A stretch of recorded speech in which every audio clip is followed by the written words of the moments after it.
if country X tomorrow turns around and says, well, I'll have that bit of land over there, who's going to stop them?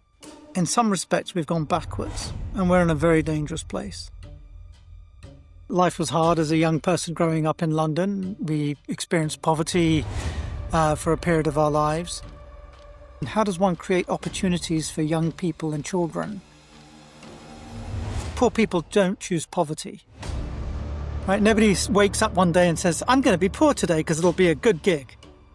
Achieving change is not one person's game. It's a team sport. Presumably there's a little bit of Liverpool Football Club tactics in here as well. You want a team of stars, but you don't want everyone chasing the ball all the time. What are the key elements that you feel have been squandered? We squandered it essentially on misadventures. And I think the misadventures really began with Iraq.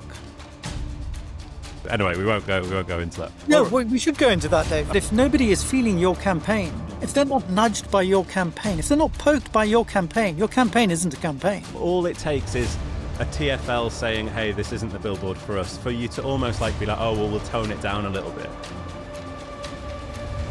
How did it make you feel hearing about the UK cuts with your sort of former government hat on? I was disgusted, frankly. There is a real-world cost to this. We know it works because people are dying as a result of these aid cuts.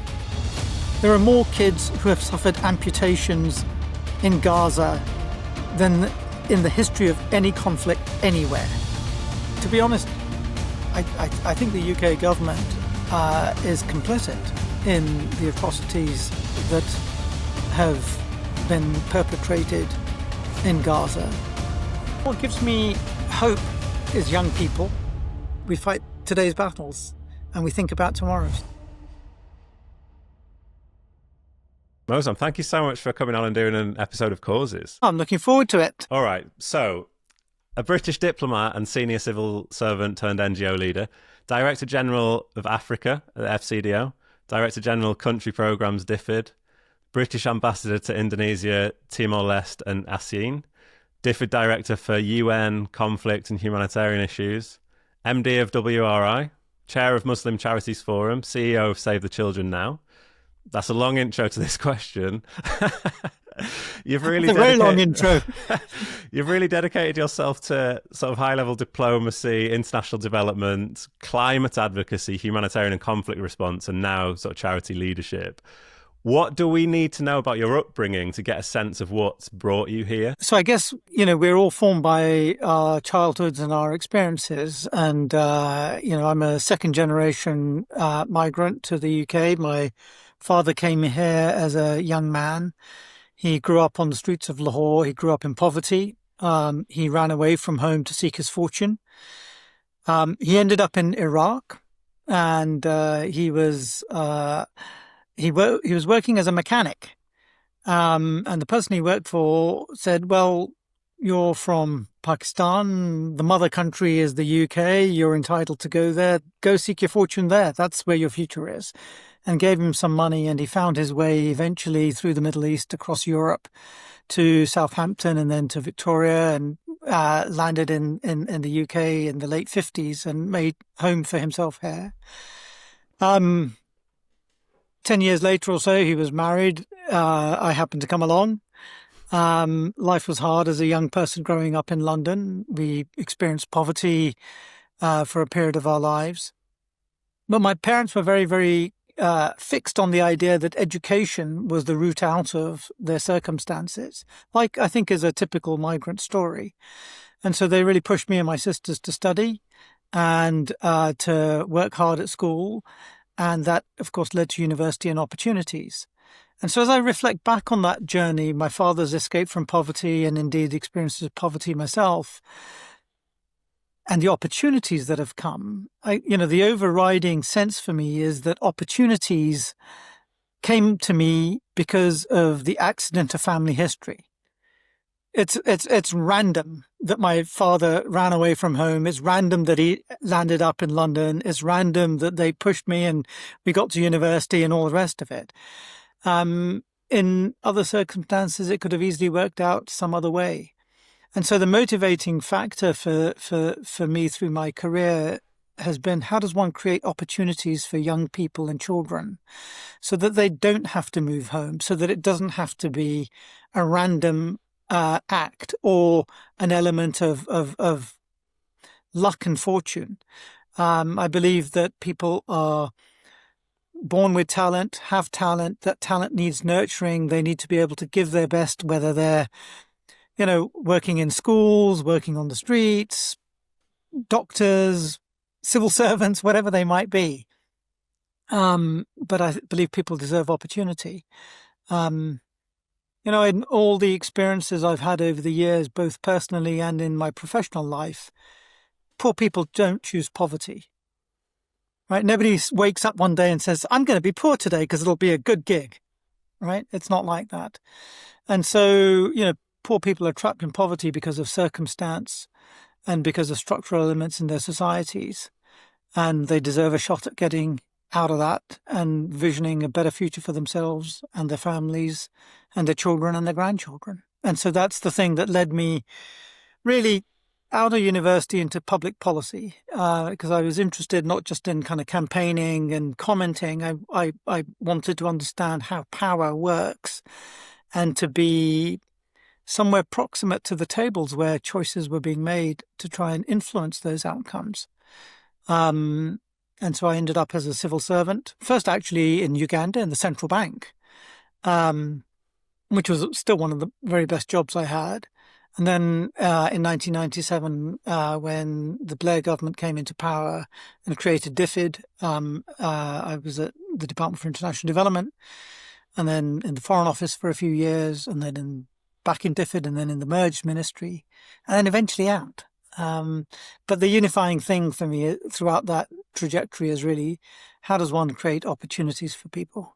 Let's talk a little bit around your leadership philosophy, I suppose. So the question I'm trying to ask everybody as part of this sort of show is, what is good leadership to you, and what sort of leader are you aspiring to be? So I think for me, we work in organizations and we're here to create impact. As I said at the very beginning of this conversation, I'm interested in how one creates opportunities for people. So for me, leadership is about how does one deliver that? You've got to have ambition, a sense of mission. You've got to have passion for what you're trying to do, but you've also got to recognize that achieving change is not one person's game. It's a team sport. So you've got to think about the kind of team that you want to build, the people you want to bring together, how you unleash their talents, their creativity, their innovation, but how you allow people to play the formation, to come together and know what they need to do, what their job is in that team, so that together you can strive to achieve really amazing things. So that for me is really what my leadership journey is about. How does one have a clear sense of where you want to go, how you unleash the passion of that, and how you build teams that can strive to change the world. Yeah, so you talk about sort of unleashing teams. Also, presumably there's a little bit of Liverpool Football Club tactics in here as well. Yeah, I'm a lifelong Liverpool fan. We're having a bit of a bad run just now, but I'm hoping they'll come good. It's tempting to use a football metaphor, right? You kind of want a team of stars, but you don't want everyone chasing the ball all the time, right? So people need to come together and know, I'm a star, I'm part of this team, this is the team, together we win, together we achieve things, and this is the thing that I need to do in order to enable that. A question around this is just about sort of organisational culture. The Save the Children, which we'll come on to shortly, is a big organisation. There's lots of people. What are you doing? You're almost a year in. What are you doing to ensure a healthy culture that sort of allows and empowers that sort of unleash of potential and ambition that you're talking about? What are the tactics you're using for culture? Yeah. So I think culture for me isn't just about the words that you use or the values that you paste on a wall.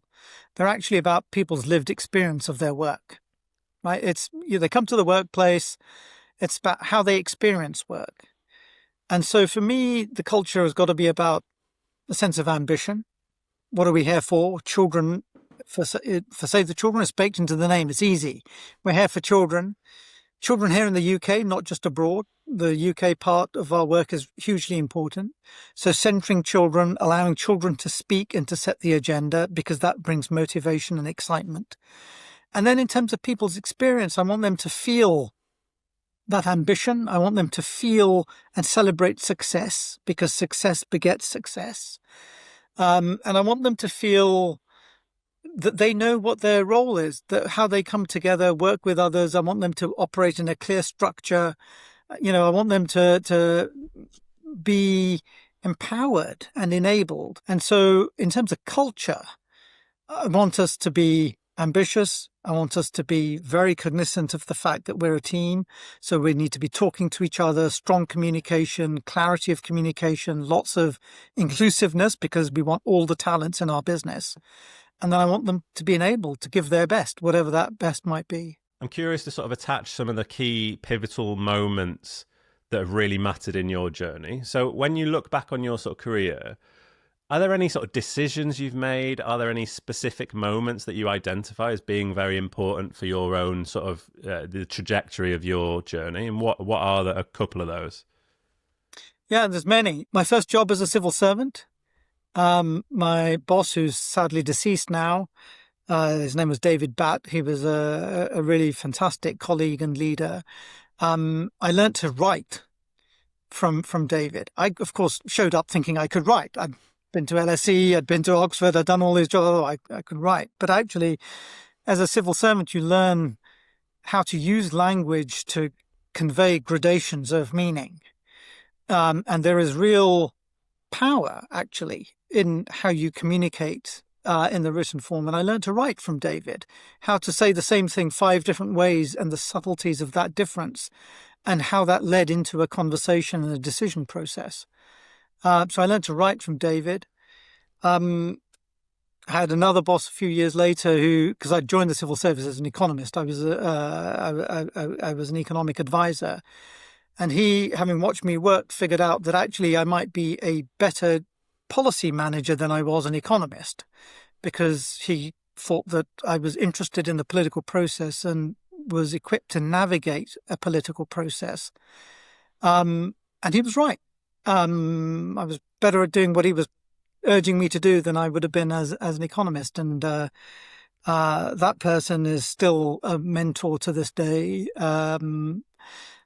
But as you can see, the common theme here is who has one learnt from. So I think your pivotal learning, you can identify when it happens, but you learn from people, right? And you learn from watching good people doing interesting things and thinking, how do I do that? Or them taking you under your wing and saying, you're doing this really well, but try this. Think about that. I think it's that. You learn from people, and you take the best ingredients you can from different people and try to be the very best version of yourself. Yeah. Learned a lot from politicians. I worked very closely with Claire Short, who could be an incredibly difficult person, but was incredibly passionate. And despite her difficulty, loved by people at DFID.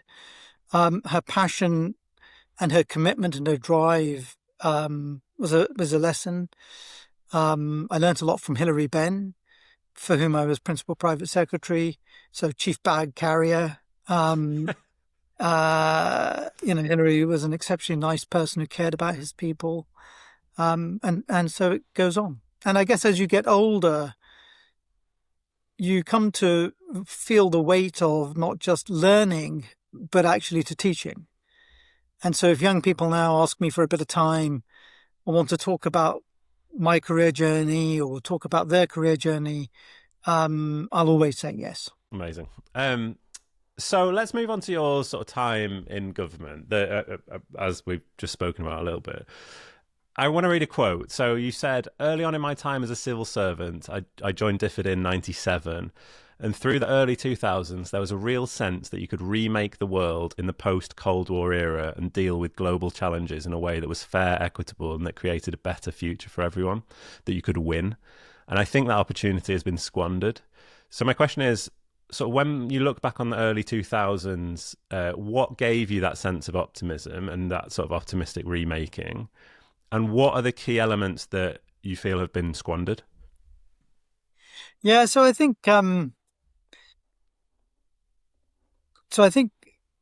I really feel that actually about that period. It was a post-Cold War era.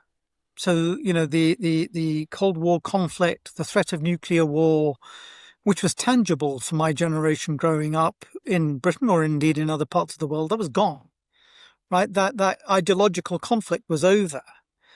That was the past. And so there was this kind of sense, the Iron Curtain was down. Countries were figuring out how to be democracies.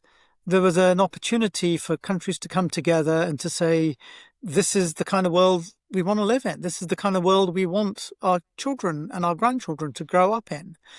And it could be internationalist and it could be collaborative. And so countries were coming together, and the UK was at the forefront of that, right? That Blair Brown period, the creation of DFID, the impact of DFID, the growing resources, the ability to be entrepreneurial in the policy space, to create international coalitions. Incredible things happened. We won a ban on cluster munitions, which was an enormous thing at the time, right? We set about creating education portfolios that would lift millions and millions of children out of poverty because they didn't have access to school. It would give them a chance, a shot at a future. Poverty came down. Real progress made in that period. So a real sense of possibility. We had discussions around the role of the United Nations. UN peacekeeping was at a high. Conflicts were at a low globally, right, through that period in the early 2000s. We were talking about responsibility to protect, right? Our collective responsibility to ensure that the poorest and most vulnerable had some safety net in terms of their security. They had a right to be protected. They had a right to envisage a future that was stable and peaceful and secure, right? It's an incredible period. But we squandered it essentially on misadventures. And I think the misadventures really began with Iraq. And the readiness to go outside the framework of international law, and the sense in much of the world that this was an illegitimate conflict that didn't have the right international authorization through the United Nations, really was very corrosive. Because what it said was that if you are powerful, you don't have to abide by the rules. Mm-hmm. And then you had a whole succession of crises that followed. Some conflict-related crises, the Arab Spring, responses in Egypt, Syria, Libya, the global financial crisis, where the response was very inequitably felt around the world, the response to climate, which was very inequitably felt around the world. And so when you look at these cumulatively, that rhetoric in the early 2000s, which was authentic and had integrity around a future that could be fair and just for all, mm-hmm. increasingly rang hollow. And whilst in London and Washington and Brussels and so on, we hung on to that rhetoric, the rest of the world increasingly began to lose faith in that. And then the COVID period really was the last nail in the coffin, because when COVID struck, of course, rich countries bought up every vaccine that they could as quickly as they could. We cornered the markets. And yes, COVAX worked and it delivered vaccines to poorer countries and so on. But again, if you are in Uganda or you're in Nepal or you're in Senegal or in Egypt or in Argentina, your experience of that period is of inequity. And so your loss of trust is deep. And so it's in that sense that I think that opportunity of the early 2000s, that group of political leaders, policymakers, civil servants squandered the opportunity. And that's where we find ourselves now, in a period of geopolitical fracture, with deep polarization, and in a world where those who are powerful feel that they can project their power in an unbridled kind of way. And I think that's a fundamentally dangerous world. It's a world in which the Geneva Conventions have been trashed. It's a world in which, countries can gobble up other countries, as we're seeing play out between Russia and Ukraine. But it's a world in which, if country X tomorrow turns around and says, well, I'll have that bit of land over there, who's going to stop them? Right? If somebody shows up and says, well, I'll bomb that hospital because I feel like it, because there might be some bad guys there, who's going to stop them? So, in fact, not only did we squander the opportunity in that post-Cold War era, in some respects, we've gone backwards, and we're in a very dangerous place. Yeah, we'll come on to the sort of current landscape in a second. I want to touch on, though, you mentioned the landmine ban treaty. In that era, I know you worked on the Make Poverty History Summit. I love campaigning, love advocacy. So a question that I wrestle with a lot, but I'm curious, and lots of people who worked on Make Poverty History and the landmine campaign have done episodes. So I'm just curious for your take on this. How has campaigning and advocacy as an INGO changed since then? So I think government and campaigns reflect their times, right? Make Poverty History worked because of it. It was in that moment. It was in that post-Cold War moment that we've just been talking about. There was this sense of possibility. You could show up in Trafalgar Square. Nelson Mandela could stand shoulder to shoulder with Western politicians and talk of a different future. And it was authentic and credible. And it was reflective of that moment. If we tried to run the same moment today, it would not be authentic. It would not carry people along in the same way that it did 20 years ago. But that said, I think campaigning can still have impact. Last week we saw this government scrap the 2-child limit in the universal credit system. That is something that Save the Children has been campaigning for years. And we're very, very proud of the role that we played in that campaign. It's a campaign of our time. It holds back the future of hundreds of thousands of children. And by working with others, because none of us wins anything alone, it's a team sport change, right? By working with others, by playing to our strengths and allowing others to play to their strengths, we could mount that campaign and we could win that change. So,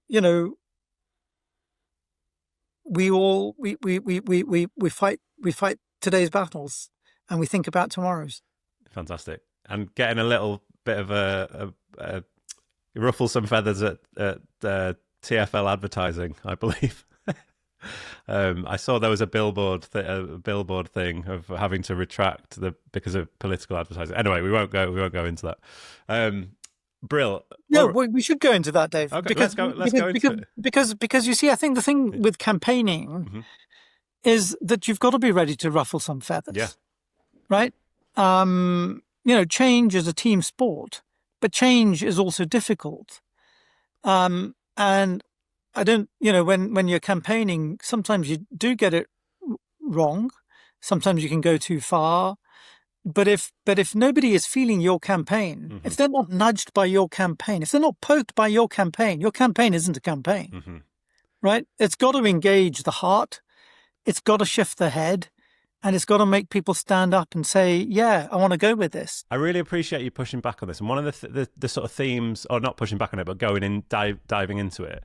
One of the themes I've noticed is throughout different interviews is that the campaigners are exactly what you've just done. Like, hold on, no, we need to get it as far for, like, we need to push things so that they're memorable and they're in the sort of public consciousness.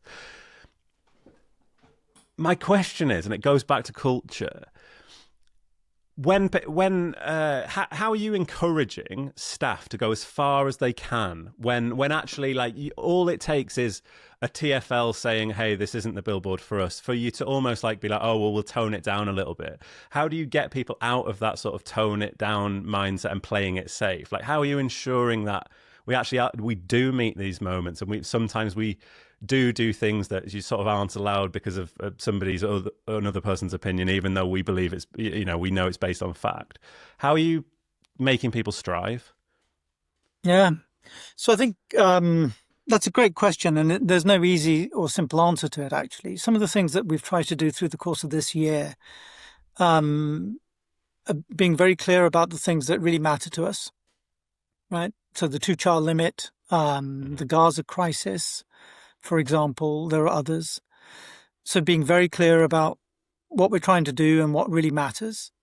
Secondly, and I keep saying to my colleagues, don't get shrill, right? So yes, communicate actively, creatively, innovatively, but don't get shrill. Avoid descriptive words, right? Adjectives. Let's avoid adjectives. We don't need to talk things up. Let it speak for itself. Mm-hmm. Right? The two-child limit holds back the prospects for 500,000 kids. That doesn't need adjectives. It's stark, right? There are more kids who have suffered amputations in Gaza than in the history of any conflict anywhere. I don't need to sex that up. Mm-hmm. It speaks for itself. So don't get shrill. Let the facts speak for themselves. Be bold and innovative in putting that before people. Mm-hmm. And then be clear about what it is that we are looking for. What's the change that we need? What is the call to action? Right? And, using just those sorts of simple kind of framings.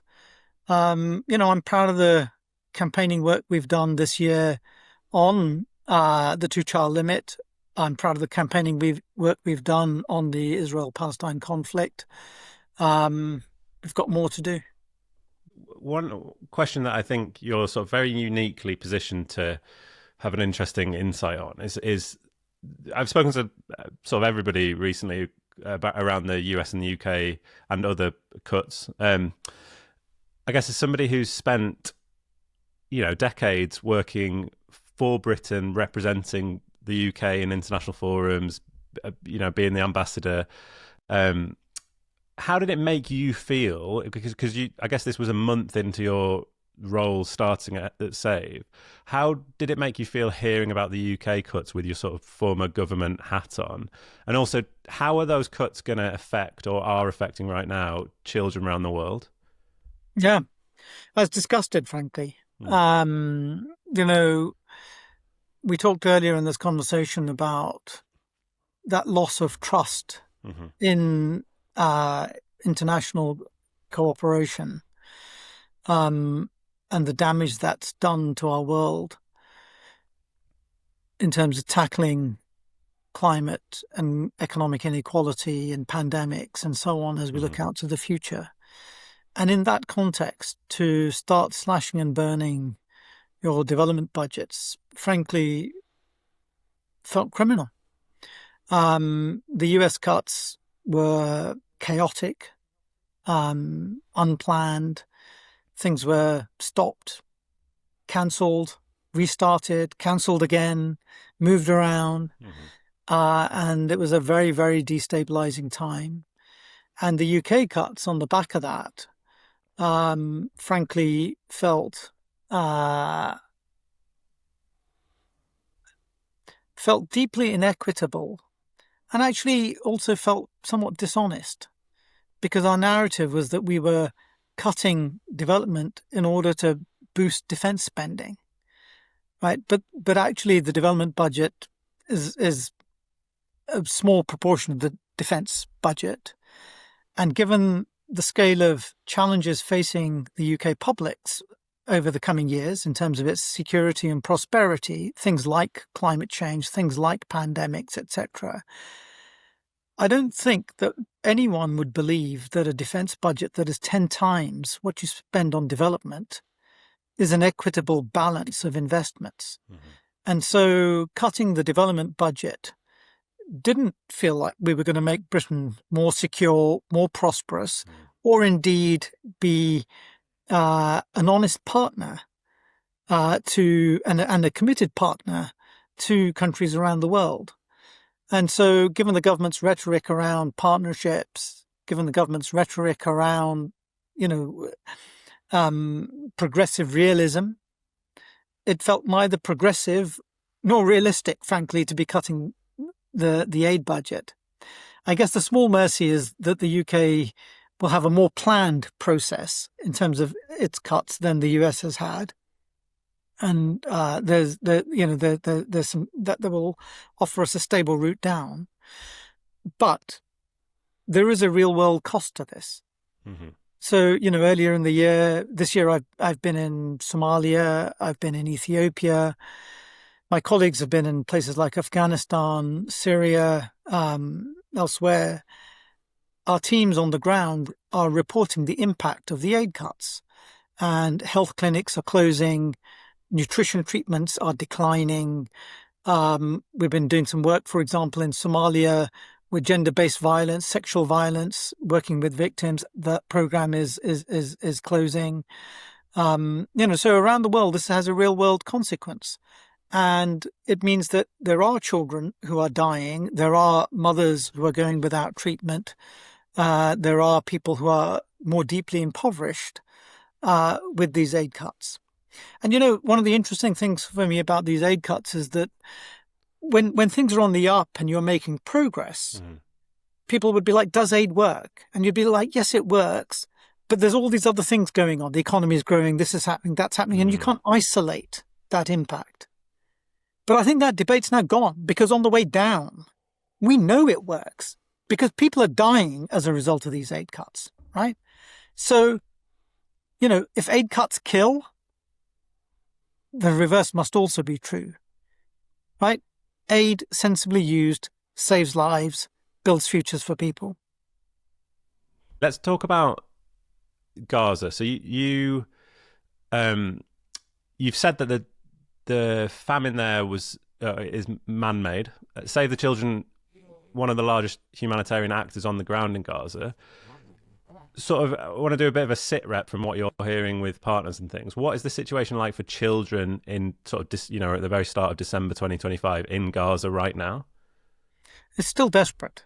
So, the ceasefire is broadly holding. So the levels of killing and casualties that we were seeing in previous months is down. Undoubtedly, it's down. But it's not entirely ceased. There are still casualties, and there are still attacks going on. The yellow line that's being used to partition Gaza is shifting around, and children are falling victim to ongoing violence in Gaza. And whilst aid supplies have increased slightly, they're not adequate really to meet the needs, the humanitarian needs, the immediate needs of this population that's been displaced multiple times and is facing a tough winter ahead. And it's nowhere near beginning the process of recovery or reconstruction. Mm-hmm. So circumstances on the ground are really, really difficult. Shelter is a huge problem. Access to water remains a huge problem. Access to food, particularly for poorer families, remains a huge problem, those that can't access the market. Mm-hmm. Healthcare is still struggling to respond to the needs of the people. Schools are damaged. 90% of the school infrastructure was damaged or destroyed. So the children managed to keep some safe learning spaces open and running. But, we're at a very, very early stage of things beginning to recover. And supplies aren't being let in. Even tent poles are branded as a dual-use item, and the Israeli authorities don't let those in. It's difficult to recreate shelter effectively without tent poles. I think underlying all this is this decades-old policy that the Israeli that successive Israeli administrations have had, which is to use humanitarian access as a weapon of occupation and as a weapon of war.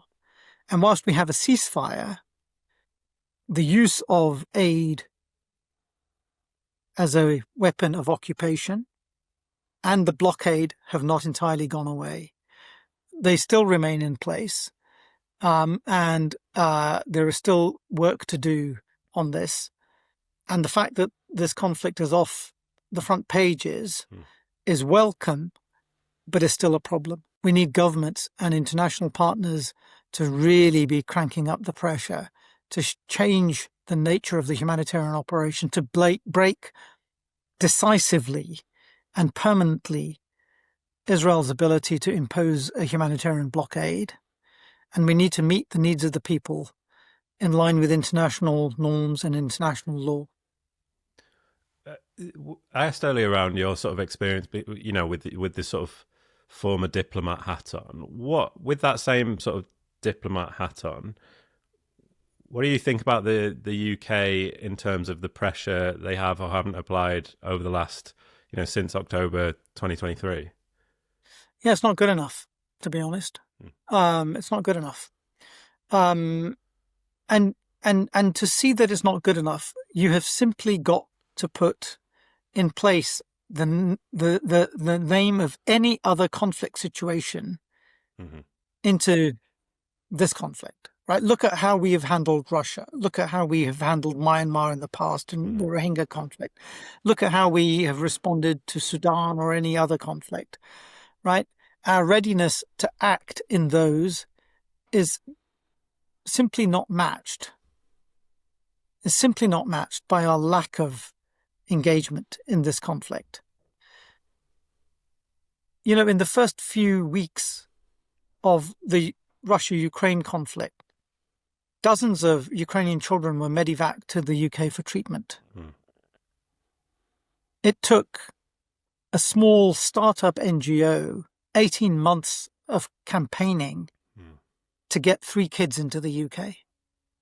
Right? Belatedly, the UK government said that they would create a scheme to bring young Gazan children who couldn't be treated in Gaza or the region to the UK. We've had a few dozen now. It's simply inadequate. The use of sanctions.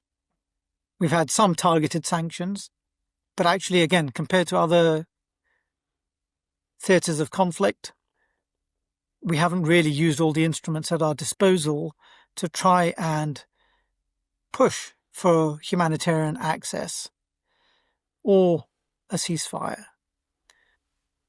Similarly, even though we've got human rights clauses in our trade agreement with Israel, we haven't triggered those.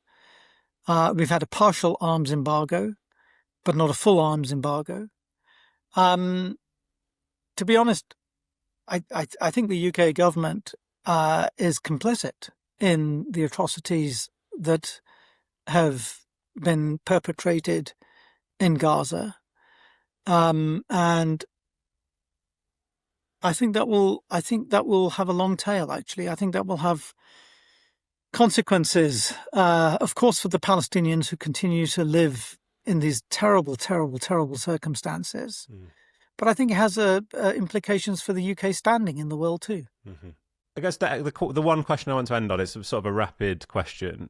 Looking around, like some of these things we've spoken about, but looking around, rising needs, division, funding squeezes, conflict, climate change, it's very easy to feel deflated. What gives you hope for sort of society and progress? Yeah, I think what gives me hope is young people, right? They will keep playing, they will keep hoping, they will keep dreaming, no matter how hard the circumstances and how badly we let them down. They give me hope. I think the other thing that gives me hope is an innate desire for people to come together to solve problems. Right? When I travel around the country or I go overseas, people are always reaching out. They're always ready to reach out and take a hand and say, how do we do this together? Right. And I think there's something innate about us as people, as humans, around the need to collaborate and to work together to solve problems. That gives me hope. And I think what gives me hope is particularly points of leadership emerging from the global south. Right. When South Africa takes a case to the international justice system, that's a point of leadership, that others then can rally around. And I think we're in a time where, we need to remake the case for international cooperation. It's not simply about arguing for money. It's not about the money, and it's not about aid, and it's not about zero point 0.7. Actually, we need to make the argument and win the argument for international cooperation, for people coming together to solve the problems that face us within our countries and indeed across our countries. And the resources are a byproduct of that. They're not the centerpiece of this. And, what gives me hope is that there are many, many, many partners who are ready to come together to argue for that just future. Amazing. Moazzam, thank you so much for this conversation. Really, really appreciate it. Pleasure. Awesome. It's been great fun talking to you, Dave.